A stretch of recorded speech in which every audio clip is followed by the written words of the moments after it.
저희는 지금 계속해서 이 요나서를 보고 있습니다. 특별히 이제 지난주에는 저희가 그 니느웨가 회개한 것을 보았죠. 그리고 아마 기억하시겠지만 이 니느웨의 회개는 굉장히 파격적이었습니다. 예를 들어서 그들은 그 메시지를 듣자마자 어떤 고민을 하지 않은 것 같아요. 바로 행동으로 옮겼죠.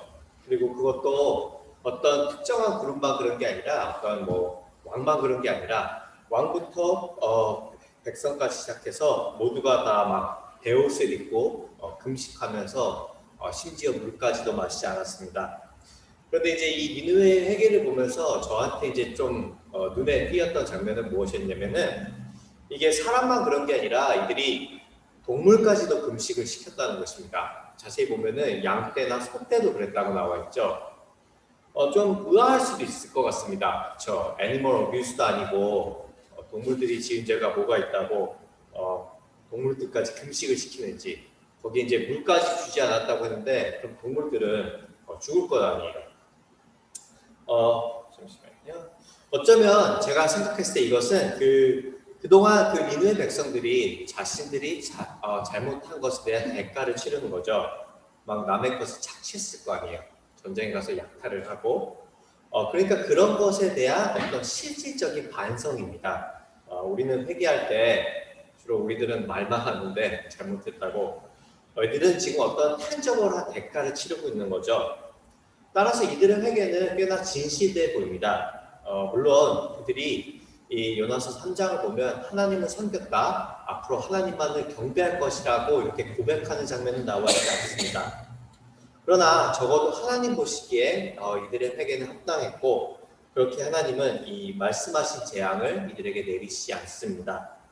그리고 바로 이것 때문에 저희가 오늘 본문에서 본 것처럼 요나는 상당히 화가 나 있습니다.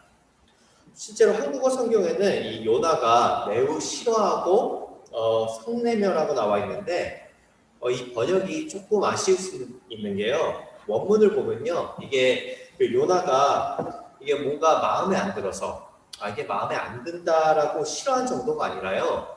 이것을 원문을 보면 요나는 지금 이를 악하다라고 보고 있습니다. 그래서 어떤 영어 그 번역을 보면은 very wrong, seem evil이라는 그런 표현을 쓰기도 해요.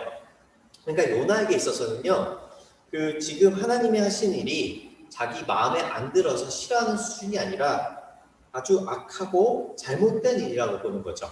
그리고 그래서 화가 난 것이고요. 그런데 이제 2절을 보시면요, 조금 흥미로운 것이 보입니다. 한번 풀어주시겠어요, 2절을? 예, 2절을 보면은 이제 좀 흥미로운 게 보이는 게, 보시듯이 화가 난 요나가 처음에는 막 따지죠. 막 내가 이럴 줄 알았다고 막 컴플레인을 합니다. 근데 이제 갑자기 이제 2절 후반부를 보시면요, 요나가 갑자기 하나님을 찬양을 합니다. 막 하나님은 은혜롭고 자비롭고 노하기를 더디하신다 하면서 말이죠. 그 실제로 이런 패턴들은 그 성경에서 특히 이제 시편에서 많이 볼 수 있는 장면이죠. 시인이 처음에는 시를 시작할 때 하나님께 컴플레인을 합니다. 저희가 작년에 시편 강해를 들었었는데요. 막 살 수가 없다, 하나님은 어디 계시냐 막 따지다가 이제 시 후반부에 가서는 주로 하나님께 감사하고 찬양하면서 시를 마치죠. 그럼 지금 요나도 그러고 있는 것일까요? 요나도 지금 처음에는 컴플레인 하다가 나중에는 하나님을 찬양하는, 아닙니다. 예전에도 말씀드렸지만 그 요나서에 나온 요나의 캐릭터는 정말 확실합니다. 실제로 요나가 했던 이 찬양의 문구는 이 출애굽기 34장 6절에 나온 아주 유명한 구절입니다. 6절을 보여주시겠어요? 6절을 보면 이렇게 나와 있죠. 여호와께서 그의 앞으로 지나시며 선포하시되 여호와라 여호와라 자비롭고 은혜롭고 노하기를 더디하고 인자와 진실이 많은 하나님이라. 하나님께서 모세에게 자신을 알리시는 장면인데 똑같죠. 이게 우연이 아니라 요나가 이것을 인용한 겁니다. 근데 이제 중요한 것은 뭐냐면요, 이 구절이 6절에서 끝나는 게 아니라 7절까지 이어진다는 것이에요. 7절 들어주시겠어요? 7절은 이렇게 나오죠. 인자를 천대까지 베풀며 악과 과실과 죄를 용서하리라. 그러나 벌을 면제하지는 아니하고 아버지의 악행을 자손 3, 4대까지 보응하리라. 그러니까 이제 보시듯이 6절은 하나님이 자신이 은혜롭다는 것을 알리시는 거고, 실제로 하나님이 이제 자신은 그 악행을 그냥 두지 않고 반드시 그거를 보호하신다는 거죠. 그러니까 7절은 자신의 정의로움을 알리시는 장면입니다. 6절은 은혜고 7절은 하나님의 정의를 나타내는 것이에요. 자, 그렇다면 지금 요나가 헷갈려서 6절만 인용하고 7절은 살짝 빼먹은 것일까요? 그렇진 않겠죠. 요나는 당시의 선지자로서 그 모세의 오경을 달달 외웠을 것이고, 더 나아가 이 부분은 굉장히 유명한 구절이기 때문에 요나가 잊어버릴 일은 결코 없었을 것입니다. 그렇다면 요나는 왜 그랬을까요? 답은 하나겠죠. 요나는 일부러 7절을 언급하지 않을 것입니다. 다른 말로 하면요, 요나는 지금 이 정의로운 부분을 쏙 빼놓고 하나님에게 항변하는 거죠. 하나님은 당신이 정의롭다고 하시지만 실제로 전혀 그렇지 않다고 한편으로 요나는 하나님을 비꼬고 있는 것입니다. 그래서 하나님 당신은 악하다는 것이죠. 이게 바로 요나의 그 분노의 근원이었습니다. 하나님이 은혜만 있고 정의는 없다는 것이.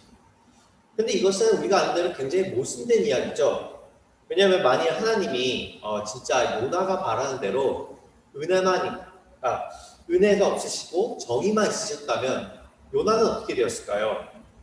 요나야말로 가장 먼저 벌을 받아야 됐을지도 모르죠.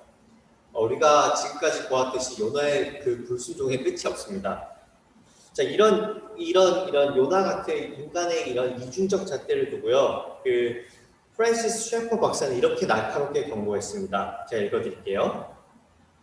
나는 아무래도 하나님께 공의로운 심판을 베풀어 달라고 구할 수 없다. 왜냐하면 하나님의 공의로운 심판이 시작되면 내가 가장 먼저 심판을 받을 것이기 때문이다. 굉장히 의미심장한 이야기죠. 그러나 요나는 지금 자기가 받은 긍휼은 다 잊어버렸습니다. 자기가 받았을 땐 좋았지만 막상 남이 같은 은혜를 받으니까 이제 그것을 악하다 보는 거죠. 어떻게 이런 일이 가능할까요? 그렇게 죽을 뻔하게다가 큰 은혜를 받고 계속해서 그런 기회를 받고도 요나는 어떻게 이렇게 뻔뻔할 수 있을까요? 아이러니하게도 어쩌면 이 질문의 답은 요나 스스로가 이미 말해줬는지도 모릅니다. 요나가 그 전에 이것에 대한 답을 주고 있어요. 그러니까 기억하시겠지만 요나가 고기 뱃속에 있을 때 요나는 이런 얘기를 했었습니다. 2장 8절인데요. 제가 읽겠습니다.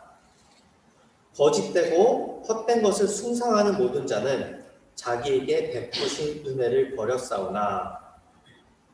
다른 말로 하면 우상 숭배자들은 자기에게 베푸신 하나님의 은혜를 버린다는 것입니다.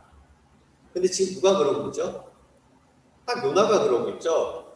즉 요나는 자기의 논리대로 따르면 요나야말로 우상 숭배자였던 것이죠.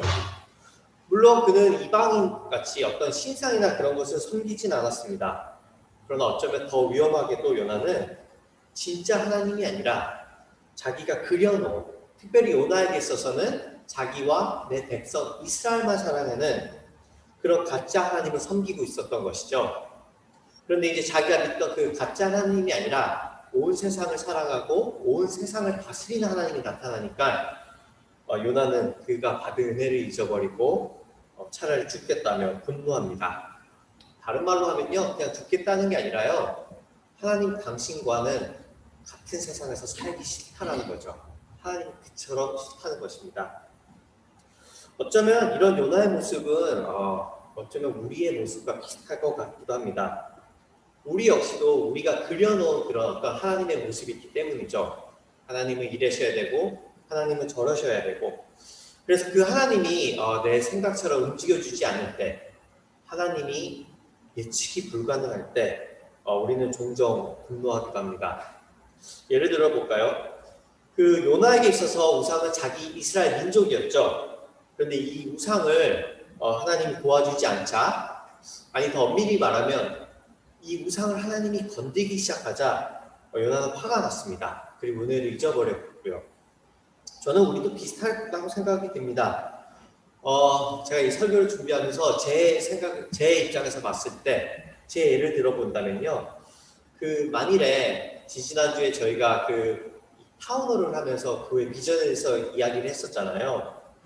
근데 만약에 우리 그의 비전이 제 생각처럼 진행이 안 된다면은 저는 분노할지도 모릅니다.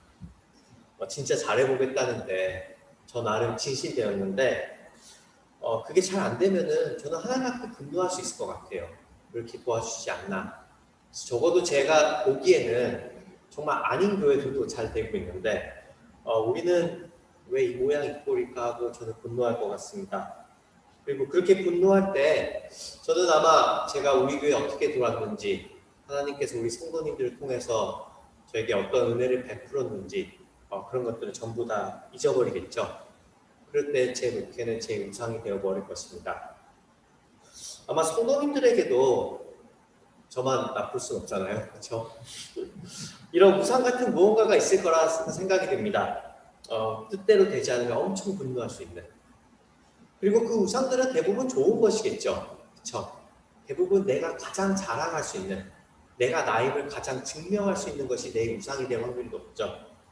실제로 요나가 갖고 있었던 MC는 나쁜 것이 아닙니다. 제가 갖고 있는 목회 비전도 나쁜 것은 아니죠. 자, 어쩌면 이 부분에서 그럼 우리는 이렇게 질문할 수도 있을 것 같기도 합니다. 그럼 무언가 일이 안 풀리거나 예측이 불가능한 나쁜 일이 있을 때 우리는 하나님께 절대 따지지도 말고 서운해하지도 말고 그냥 앵무새처럼 감사하다고 반복만 해야 되는 것이냐고. 적어도 제가 생각했을 때는요, 이 질문의 답은 yes and no 같습니다. 실제로 왜 yes냐면요, 우리 누구도 하나님께 성낼 자격이 없기 때문이죠. 단도직입적으로 말하면 우리 누구도 하나님께 성낼 자격은 없습니다. 실제로 오늘 본문 제목을 하나님께서 요나에게 물으신 내가 성내는 것이 옳으냐라고 지었는데, 그런데 이 질문을 내가 성내는 것이 옳으냐를 우리 스스로에게 물어본다면요, 어떨까요? 우리 중 정말 누구도 자신 있게 네, 저는 성낼 자격이 있습니다 할 수 있을까요? 하나님께서는 우리에게 은혜를 주실 의무가 전혀 없으십니다. 그러니 우리가 성낼 자격이 없는 거죠. 그러나 동시에 왜 이 질문이 또 노이냐면요, 화낼 자격이 없다 해서 화를 내지 말라는 법도 없는 것 같습니다. 좀 헷갈리실 수도 있는 것 같은데 좀 더 자세히 이야기를 하면요, 우리는 화를 낼 자격이 없지만 화를 안 낼 능력도 없습니다. 그래서 아마 성도님도 아시겠지만 재미있는 것은요, 하나님을 믿지 않는 사람들도 종종 하나님께 화를 냅니다. 일이 풀리지 않으면 그런 얘기를 하죠. 하늘은 왜 이렇게 나를 안 도와주시나 하고. 그리고 보시면은 무신론자들이 쓴 책을 보면, 예를 들어 리처드 더킨스 같은 사람이 쓴 책을 보면 하나님을 믿지 않음에도 하나님에 대한 분노를 표출하고 있습니다. 그런데 하나님을 아버지라면서 그렇게 하나님께 의지하는 우리가 예상치 못한 고난을 겪을 때, 너무 어려울 때 하나님께 섭섭함을 표현하고 토해놓는 것은 너무나 당연한 것이라 생각이 됩니다. 저희는 그 정도로 강하지 않은 것 같아요. 나는 화 안 날 거라고 하면서. 그러니까 다행인 것은요, 요나서를 읽으면서 제가 위안을 받는 것은 어쩌면 이런 우리의 연약함과 분노를 하나님이 받아주시는 게 나온다는 것이죠. 아까 저희가 본 것처럼 요나만큼 이 정도로 하나님께 불순종하고 화를 내고 심지어 하나님을 악하다고 하고 하나님을 비꼰다면요, 진짜 죽어야 마땅한 거죠. 그런데 놀랍게도 이런 요나에게 하나님은 심판을 내리시는 게 아니라 질문을 내리시죠. 우리가 아는 것처럼 이렇게 말씀하십니다. 여호와께서 이르시되 내가 성내는 것이 옳으냐 하시니라. 너가 성내는 것이 옳으냐고. 저번에 설교에도 잠깐 언급했지만요, 성경에 쓰여진 고대 근동, 그때 당시 쓰여진 고대 근동 어떤 문학에도 이렇게 질문하는 시는 없다고 합니다. 시는 그저 명령할 뿐이죠. 그런데 성경 전체를 보면요, 우리는 이렇게 질문하고 또 설득하는 하나님을 만나게 됩니다. 그래서 기억하시겠지만 아담에게도 하나님은 물으셨죠. 네가 어디 숨었느냐. 가인에게도 물으십니다. 내 아우 아벨이 어디 있느냐. 그리고 우리가 요한복음에서 본 것처럼 베드로에게도 물으시죠. 내가 나를 사랑하느냐 하시고. 이 점은 참 저에게 많은 생각을 일으키게 하는 듯하죠. 왜냐하면 우리가 아는 것처럼 만일에 질문이 필요 없는 분이 한 분이 계시다면 그분은 하나님이시죠. 그분이 이미 모든 것을 다 아시니까요. 그럼에도 불구하고 그분은 질문하십니다. 그것은 그 관계를 이어가기 위함이겠죠. 물론 이렇게 질문하는 그 요나에게 하나님 지금 죄송합니다. 갑자기 눈에 들어왔어요. 물론 이렇게 질문하는 하나님을 요나는 그냥 무시합니다. 아까 보신 것처럼 요나는 네가 성내는 것이 옳으냐는 하나님의 질문을 그냥 무시해버려요. 대꾸를 하지 않고 그냥 그 동쪽 어딘가로 가버리죠. 아마도 그는 거기에 가서 니느웨가 진짜 회개를 하는지 아마 보고 싶었던 것 같아요. 그리고 회개를 안 하면 하나님의 고발하고 싶었던 것 같습니다. 자, 그런데 또 이렇게 자기를 무시하고 도망가 요나를 하나님은 추적하시죠. 그리고 바로 여기서 우리는 이 하나님이 화가 난 인간을 어떻게 다루시는지를 조금 더 세밀하게 볼 수 있습니다. 그 파워포인트를 한번 보여주시겠어요? 네, 이렇게 보면요, 그 6절부터 8절을 보시면 하나님이 이렇게 성인한 요나를 위해서 세 가지를 준비하시죠. 세 가지를 예비하시는데 박넝쿨, 벌레, 그리고 뜨거운 돌풍입니다. 자, 우선 박넝쿨 이야기를 해보면요, 그 니느웨는 지금 오늘날 그 이라크 중동으로서 그 뜨거움이 그 장난이 아니었을 것입니다. 그러니까 요나가 거기서 처소를 만들어 봤자 그 더위를 피하기는 어려웠겠죠. 그래서 하나님은 아주 기적적으로 요나를 위해서 이 박넝쿨을 주셔서 요나를 그늘에 숨을 수 있게 해주십니다. 그리고 보시듯이 요나는 그것 때문에 정말 기뻐하죠. 근데 여기서도 우리가 정말 요나가 우리 같다고 느껴지는 것은요, 요나는 크게 기뻐하였지만 그리고 아마 요나는 알았을 거예요. 사막에서 박넝쿨이 하룻밤 만에 갑자기 생길 수가 없는 것을. 하나님이 그 박넝쿨을 주신 것을 요나는 알았을 것 같아요. 그렇지만 요나는 박넝쿨을 보고도 하나님과 다시 대화하지는 않습니다. 근데 우리도 그렇지 않을까요? 대부분 보면요, 아주 잘 나갈 때 하나님을 그토록 찾는 사람은 드뭅니다. 적어도 제가 보기엔 그랬어요. 일이 잘 풀 때 하나님을 우리는 간절히 찾지는 않죠. 그래서 이제 하나님 곧이어 그 두 가지를 예비하시죠. 벌레와 뜨거운 돌풍을 준비하십니다. 그러니까 박넝쿨이 요나에게 좋은 것이었다면은 벌레와 뜨거운 돌풍은 요나를 어렵게 하는 것이었습니다. 그런데 좋을 때는 대화를 하지 않던 요나가 삶이 어려워지자 다시 죽겠다면서 하나님과 대화하기 시작하죠. 오해하지 마셔야 될 것은 저는 이것을 강조하면서 고난이 저에게 좋다는 것은 아니에요. 저는 고난이 정말 싫습니다. 그러나 때로는 그 고난 역시도 하나님이 우리와 관계를 이어가는 그 하나의 방법이라는 거죠. 요나에게 좋았던 박넝쿨도 하나님이 예비하신 거지만 좋지 않았던 벌레와 뜨거운 돌풍도 하나님이 예비하셔서 하나님이 다시 요나와 인게이지 하시기 시작하는 거죠. 이것이 하나님이 우리를 다루시는 방법이고 또 우리를 설득하는 것이라고 요나서는 보여주고 있는 것입니다. 그래서 이렇게 죽겠다는 요나에게 하나님이 다시 한번 똑같은 질문을 하시죠. 9절에서 똑같이 물어보십니다. 하나님이 요나에게 이르시되 내가 이 박넝쿨로 말미암아 성내는 것이 어찌 옳으냐 하시니, 이렇게 다시 물어보는데 이번에 요나가 이제 대답을 합니다. 급했던 것 같아요. 그리고 이제 이번에는 대답이라기보다는 아주 그냥 감정풀이를 하죠. 내가 화나다가 죽어도 나는 끝까지 옳다고 이제 요나는 바득바득 끝까지 하나님 앞에 대듭니다. 자, 이러고 나서 이제 요나서는요, 다시 요나에게 하나님이 질문을 하시고 요나서가 여기서 끝이 납니다. 그러니까 제가 이제 책을 주석을 보니까 그런 얘기를 하시더라고요. 많은 사람들이 요나서가 어떤 해피엔딩으로 끝나고 있다고 생각을 한다고. 근데 요나서는 그렇게 깔끔하게 그렇게 끝나지 않아요. 하나님이 물어보시고 요나의 반응은 나오지 않은 채로 끝납니다. 그러니까 오픈엔드 스토리로 얘기가 끝나는 거죠. 왜 요나서의 그 저자는 깔끔하게 마무리하지 않고 이런 오픈엔디드 스토리로 요나서를 마감했을까요? 요즘 날에는 이런 게 유행이더라고요. 영화나 드라마나 보면 오픈엔드로 끝나는 게. 당시에는 그렇지 않을 것 같은데 말이에요. 그 한편으로는 추측이지만 그 저자는 요나에게 했던 하나님의 질문을 독자들에게도 하고 있는 것 같습니다. 당신이 생각하기에 어떻냐고 물어보는 거죠.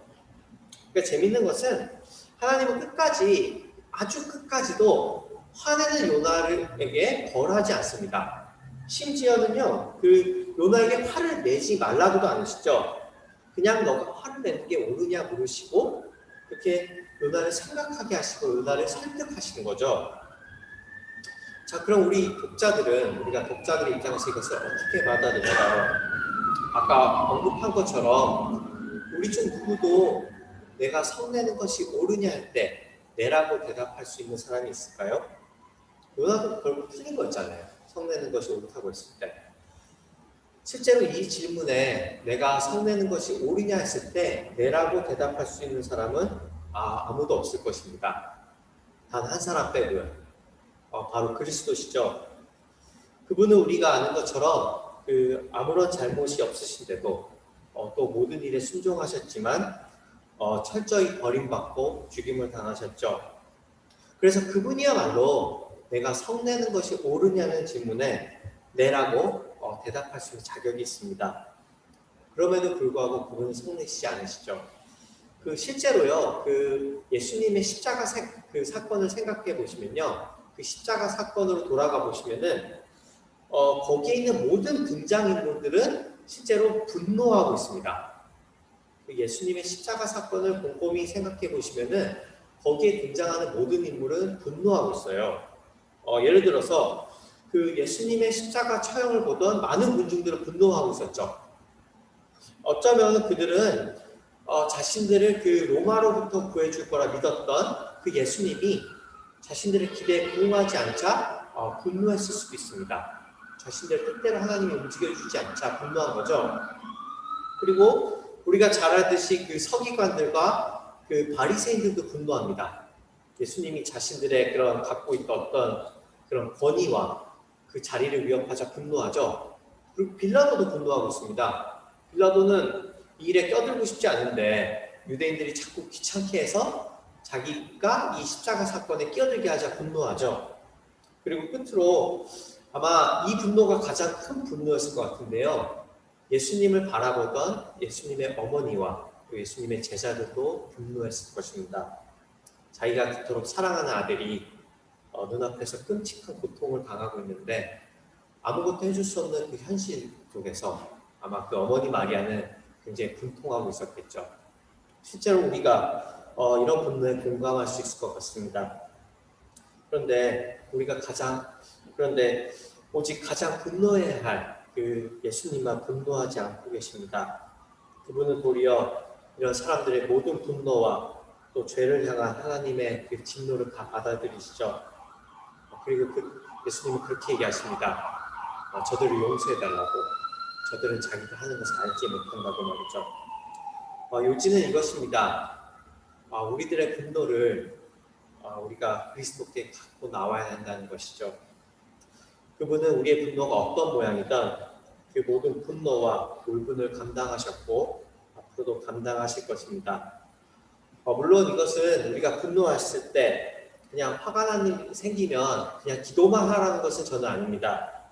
저는 우리가 충분히 화가 나면 드라마도 볼 수 있고 친구들과 만나서 속 시원하게 분노를 표출할 수도 있고 쇼핑을 할 수도 있고 여러 가지 모습으로 이 분노를 풀 수 있다 생각됩니다.